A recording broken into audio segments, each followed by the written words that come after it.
Hei Mina!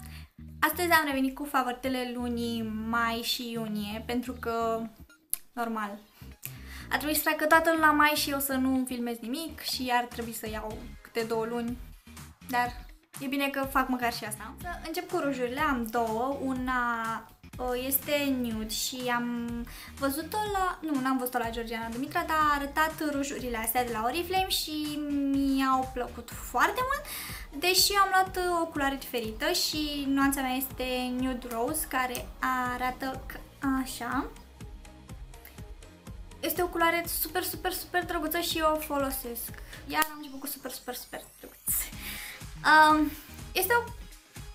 Este genul de ruj pe care pot să-l aplic și fără să mă uit și îl folosesc atunci când nu știu cu ce ruj să mă dau. Se potrivește la orice și îmi place super mult. Celălalt este de la Avon.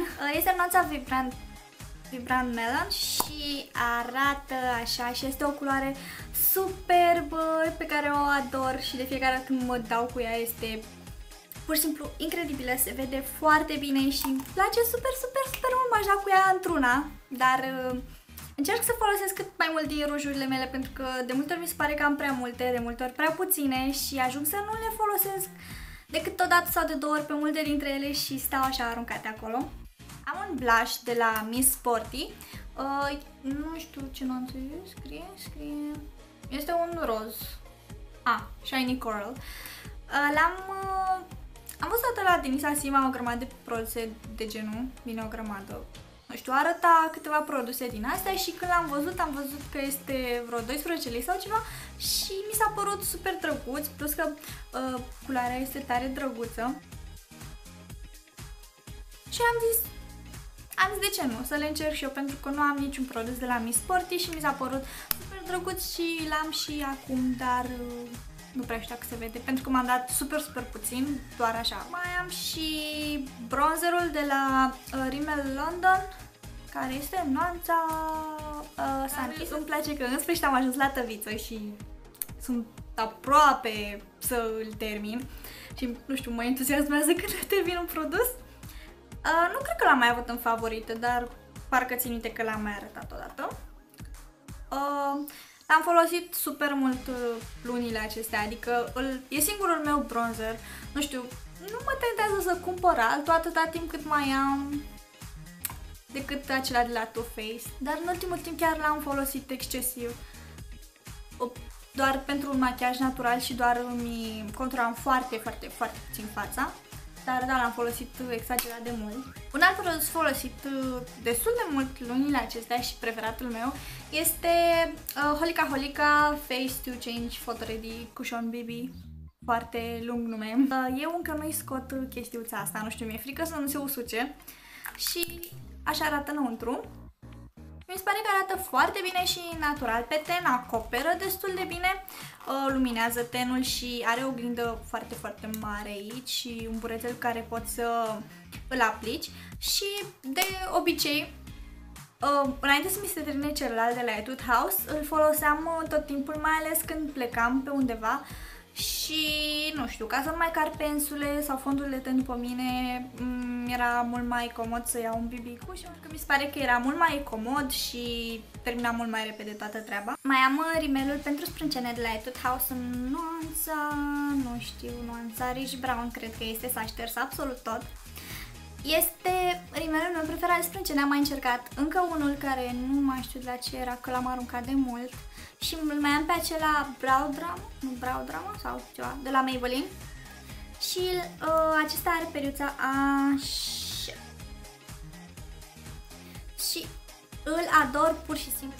Îmi este lene să mă mai machez sau să zicem că merg la plajă și vreau să am așa, nu știu, să nu fiu chiar fără nimic pe față. Îmi dau doar cu foarte puțin BB cream. Cu acesta cât să-mi dea așa o culoare pe sprâncene și să mi le fixeze, pentru că le fixează excelent de bine. Și un ruj waterproof, bine, tint. Da, tintul acela în formă de creion. Și îl iubesc. Și un produs de care am uitat efectiv și am uitat cât de mult îmi place este acest creion de la Etude House, care are pe o parte periuța asta Și pe cealaltă este creionul, care e minunat și mai am foarte, foarte puțin din el și îmi pare rău pentru că în lunile astea le-am folosit într-una, pentru că era aruncat pe acolo, i-am uitat de el, eu îmi fac sprâncenele tot timpul cu Deep Brow Pomade-ul de la Anastasia și când l-am redescoperit am văzut că mai are puțin seusucă și am zis, o, Doamne, îl iubesc atât de mult cum să las, mai are o grămadă de produs în el și da, mie mi-era frică inițial să-l folosesc foarte mult pentru că mi s-a părut o cantitate destul de puțină, bine, m-a ținut o grămadă și mi-era foarte silă să mai aștept încă o comandă de pe Dolly Skins ca să-mi vină în 7 luni și da, dar este un produs minune, îl iubesc și nu știu, cred aș vrea să existe și pe un site gen Makeup Shop ca să-l pot lua și să-mi vină a doua zi, oricând, nu știu, pe acel site chiar ar trebui să facă ceva și să nu mai vină în 7000 de luni și nu sunt singura care s-a întâmplat chestia asta, mai sunt și alții. Dar minunat produs, e un produs minunat. Am un ulei de păr de la L'Oreal, abia mi-am schimbat șamponul și mi-am luat o întreagă gamă de la L'Oreal Professionnel. Da.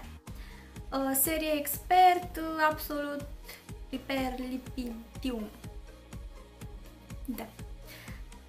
Este un set pentru păr foarte deteriorat și trebuie să te dai pe el când ai părul uscat și după ce îmi peri părul, după ce mă dau cu acest produs, e atât de moale și bătăsos și se piaptănă atât de ușor și nu mai este deloc atât de încurcat cum părul meu e groaznic și e super încurcat și nu-l suport, dar cu acest produs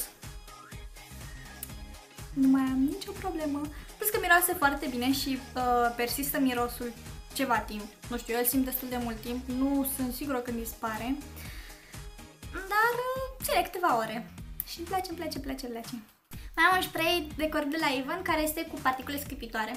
Bine, cu sclipici. Da. Și mirosul îmi place.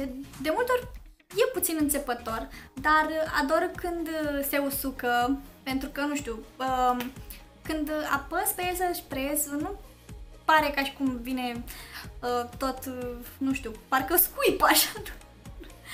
Nu știu cum să explic, parcă atunci când apăs și mă dau, parcă arunc așa o cantitate mare într-un pumn, nu șprează ca lumea, nu știu cum să zic. Mă rog, și când se usucă, rămâne așa, sclipiciul se vede foarte frumos. Și mai am un nou parfum, tot de la Avon, dar din păcate nu știu cum se numește, am aruncat prea repede cutia și chiar nu m-am uitat. M-am uitat după el în catalog, dar nu mi se părea că, erau două variante așa și nu mi se păreau că seamănă exact ca cu acesta.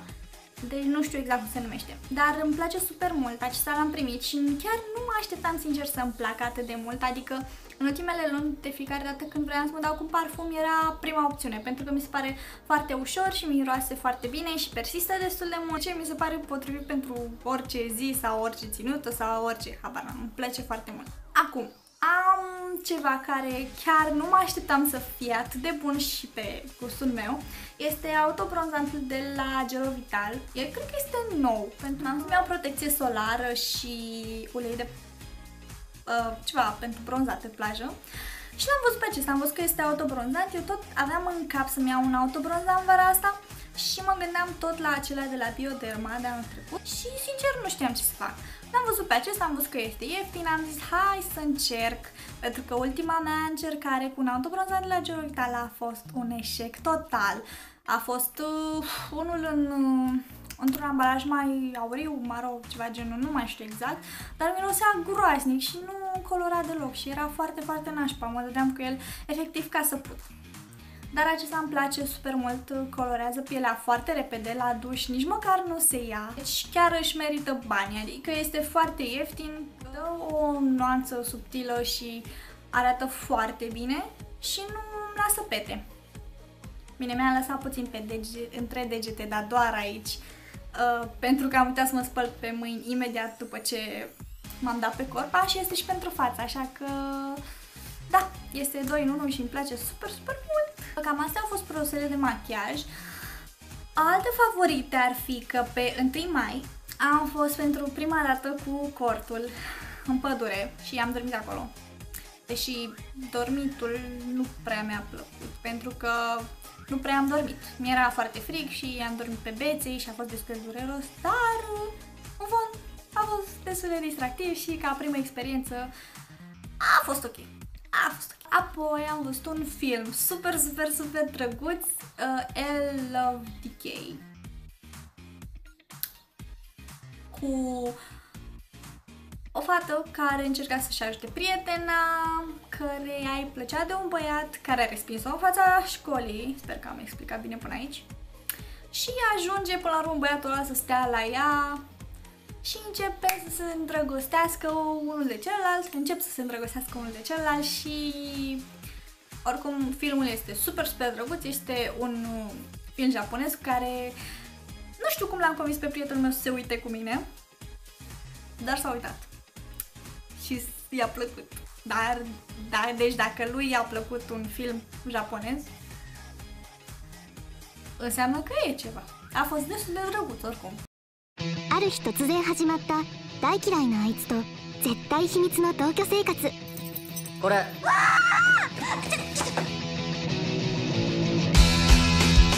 久我山修正？うざい。あんな言い方するなんて信じらんない。ずっとこの時間が続けばいい。言いたかった。Iar ca melodii preferate am singurele care îmi vin în minte acum sunt EXID sau EXID, mă rog, Alive.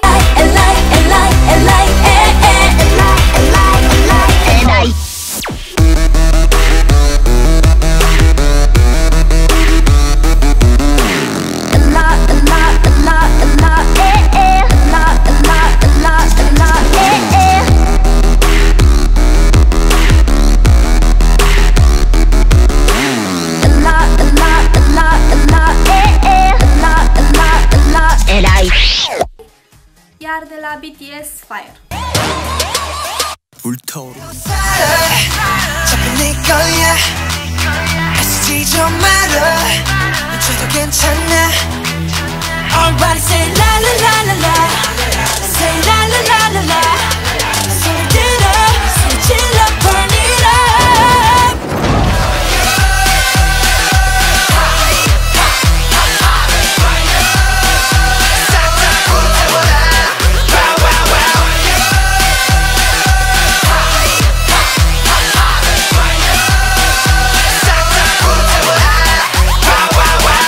용서해줄게.